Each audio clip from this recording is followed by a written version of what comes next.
শিলিগুড়ি পুর নিগমের তরফ থেকে সরবরাহ করা পানীয় জল খেতে নিষেধ করা হয়েছে। সেই জন্য বিরোধী দলগুলি বিক্ষোভ প্রদর্শন করছে। এদিন বিজেপির তরফ থেকে শিলিগুড়ি কর্পোরেশন চত্বরে বিক্ষোভ প্রদর্শন করা হয়। পরিবেশ উত্তপ্ত হয়ে ওঠে। তবে পরিস্থিতি নিয়ন্ত্রণ করতে আগেভাগেই মোতায়েন ছিল বিশাল পুলিশ বাহিনী। এদিন দুপুরে শিলিগুড়ি পুর নিগমের সামনে জোরদার বিক্ষোভ প্রদর্শন করা হয়। এই বিক্ষোভে সামিল হয়েছিলেন বিজেপির একাধিক শীর্ষ নেতৃত্ব। এটাই তো বললাম, মানুষকে বোকা বানিয়ে তাদের জান প্রাণী হামলা করে 20 দিনে বিষাক্তক জল খাওয়াই দিল। তারপর নির্লজ্জভাবে এরা বলছে আর জল খাওয়া যাবে না। তাহলে 20 দিন কেন আটকালেন না? মানুষের জান প্রাণের উপরে হামলা করে এইভাবে নির্লজ্জ পুরবোর্ড এখনও কিন্তু মিটিং করে যাচ্ছে। এদের ন্যূনতম লজ্জা নেই, এদের ইমিডিয়েটলি পদত্যাগ করা যায়। কিন্তু আজকে দেখুন, আমরা যখন ধর্ণা প্রদর্শন করতে আসলাম, প্রচুর পুলিশ আমাদের আটকিয়েছে, প্রচুর মহিলা কর্মীদের উপর আক্রান্ত করেছে এই পুলিশ। আর দুর্ভাগ্যের বিষয়, 20 দিন কিন্তু বিষাক্তক জল এরা খাওয়িয়ে দিয়েছে, তারপরে বলছে নাকি আর জল খাওয়া যাবে না। আমার বিষয়, এদের বিরুদ্ধে আইনি ব্যবস্থা হবে না কেন? আইপিসি 328 ধরার যোগ্য করে পুলিশ কেস করছে না কেন? এরা মাত্র বিরোধীদের উপর কেস করে, কিন্তু আজকে জঘন্য অপরাধ হয়েছে, মানুষকে বিষ খাওয়িয়েছে এরা। আমরা মানুষকে বাঁচাতে পারবো না, কিন্তু মারার অধিকার এদেরকে দিয়েছে। মেয়র যেটা বলছে, কালকে নাকি আপনাদের সাথেও কথা হয়েছে, আপনারা নাকি সন্তোষ প্রকাশ করেছেন পুরসভা যে। কিসের সন্তোষ? আমাদের ফোন করে বলা হয়েছে যে আপনারা কি জল পেয়েছেন? আমরা বললাম পেয়েছি, কিন্তু যে পর্যাপ্ত জল না। আজকেই আমরা খবর পাচ্ছি যে প্যাকেটিং করে জল দিচ্ছে, তাদের নাকি আবর্জনা গাড়িতে ডেলিভারি করা হচ্ছে। এটা কি অনমানবিক ব্যবস্থা? আমরা খবর পেয়েছি এরা জল প্যাকেজিং করছে, রাস্তায় ফেলায় প্যাকেজিং হচ্ছে নোংরার সাথে। এটা কি ধরনের ব্যবস্থা চলছে? এটা দুর্ভাগ্যের বিষয়।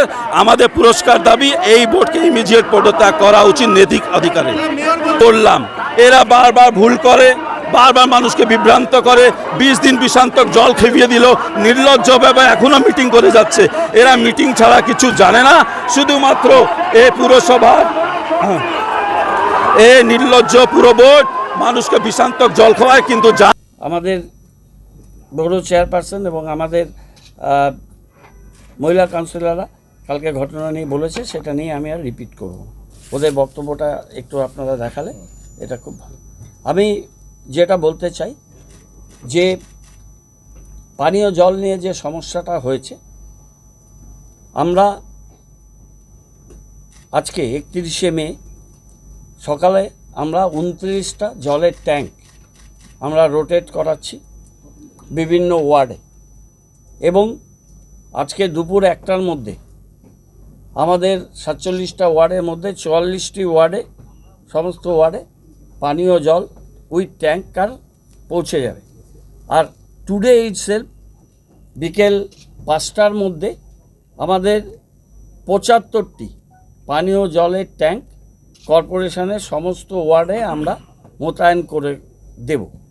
পানীয় জলের ট্যাঙ্ক মোতায়েনের আমাদের যে প্রোগ্রামিং আমাদের ওয়েবসাইট, আমাদের ফেসবুক পেজে আমরা এটা ডিটেল দিয়েছি, এবং আমরা কনসার্ন বড় কাউন্সিলরদের জানিয়ে আমরা সেই কাজটা করছি। 30শে মে 2024 1 লক্ষ পাউচ জলের রাজ্য সরকারের জনস্বাস্থ্য কারিগরি ডিপার্টমেন্ট কর্পোরেশনের সমস্ত ওয়ার্ডে থ্রু বড় আমরা ডিস্ট্রিবিউট করেছি। 31শে মে 10টা 30 পর্যন্ত একদম রিয়েল টাইমে আমি বলছি 35,000 পানীয় জলের পাউচ বিতরণ করা হয়েছে। এবং 31শে মে রাতের মধ্যে রাজ্য সরকারের পিএইচই ডিপার্টমেন্টের সহায়তায় আমরা 2 থেকে 3 লক্ষ পাউচ এক দিন আমরা মানুষকে বিতরণ করতে পারব। আরেকটা কথা আপনাকে বলি আপনাদের, যে গতকাল রাত্রে প্রায় 11:30 পৌনে 12টা পর্যন্ত আমি নিজেই কর্পোরেশনে ছিলাম। আমাদের সমস্ত বড় চেয়ারপারসনরা তারা বড় অফিসে ছিলেন, আমাদের ডেপুটি মেয়র, আমাদের জলের এমআইসি, আমাদের কনজারভেন্সি, আমাদের অন্যান্য এমআইসিস, আমাদের বড় চেয়ারপারসনস, আমাদের কাউন্সিলররা, তারা বিভিন্ন জায়গাতে গ্রাউন্ড জিরোতে তারা ছিলেন।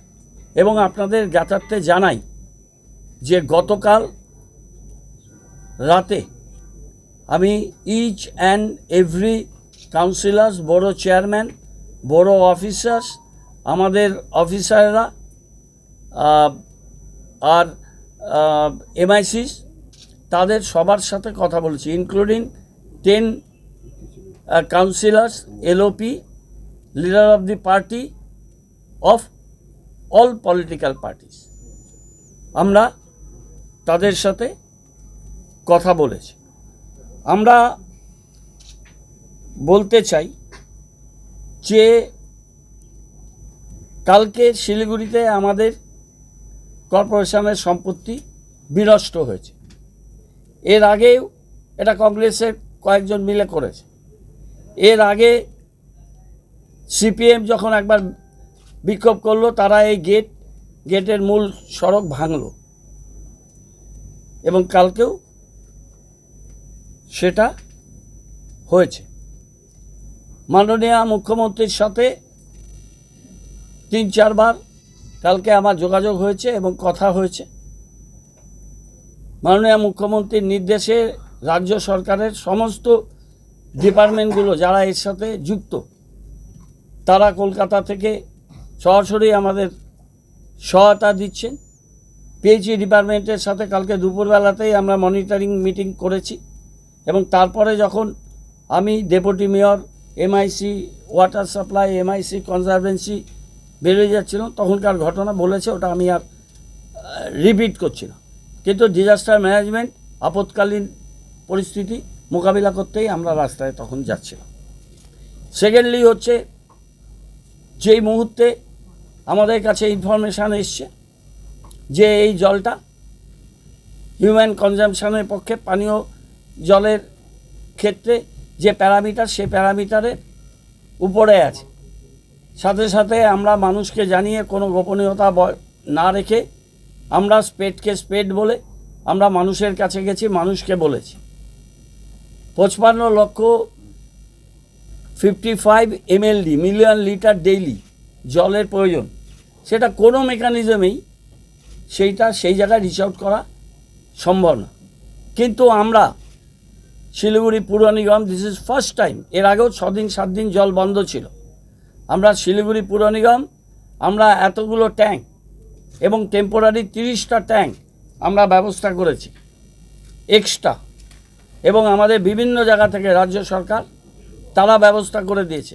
সেই ট্যাঙ্কগুলো সকাল থেকে প্লাই করা শুরু করে দিয়েছে এবং আমরা আরও মেশিন প্রকিওর রাজ্য সরকার করে দিয়েছে আমাদের আলিপুরদুয়ার এবং মালদা থেকে। সেই মেশিনগুলো আলিপুরদুয়ারে মেশিন পৌঁছে কাজ শুরু করেছে। আমরা যাব জায়গাগুলো দেখতে। মালদার মেশিনটাও এসে গেছে। আমরা 2 লক্ষ পাউচ জল তো আজকে পৌঁছতে পারবই, আমাদের লক্ষ্যমাত্রা আছে 3 লক্ষ পাউচ এই জলটা পৌঁছানো। PHE প্রিন্সিপাল সেক্রেটারির সাথে আমার অসংখ্যবার কথা হয়েছে কালকে। আমি তাকে আরেকটা অনুরোধ করেছি, আমাদের অল্টারনেটিভ পার্মানেন্ট যে ওয়েল, সেই ওয়েলটা যাতে 21 তারিখের মধ্যে, জুন মাসে তারা ডেডলাইন দিয়েছে, জুন মাসের মধ্যে যাতে সেই অল্টারনেটিভ ওয়েলটা তৈরি হয়ে যায়, এটা আমরা তাদের বলেছি। এবং প্রভাত কুমার মিশ্রর সাথে আমার কথা হয়েছে, তাকে আমি অনুরোধ করেছি যে 1 তারিখের মধ্যে এই বাঁধের কাজ সম্পন্ন করে 2 তারিখ ভোর বা 1 তারিখে গভীর রাতে যেন জলটা মানুষের কাছে পৌঁছে দেওয়ার এটা ব্যবস্থা করে। আপনাদের একটাই জানাতে চাই যে 20 বছরের মন্ত্রী, 6 বছরের মেয়র এবং অ্যাডমিনিস্ট্রেটর, 3 বছরের চেয়ার,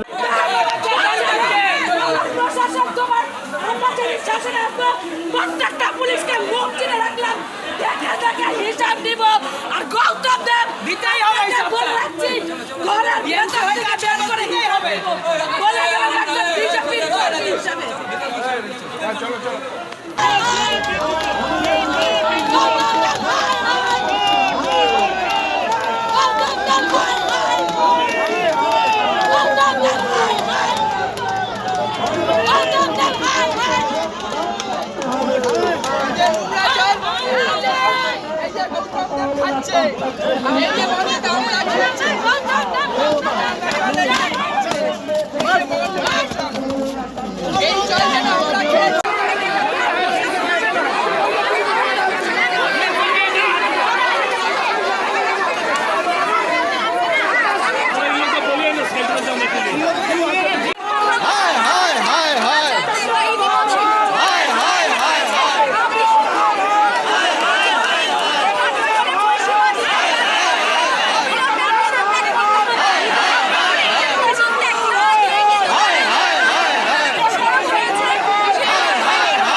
দেখতে থাকুন নিউজ প্রাইম টাইমস, আপনাদের সাথে আপনাদের পাশে।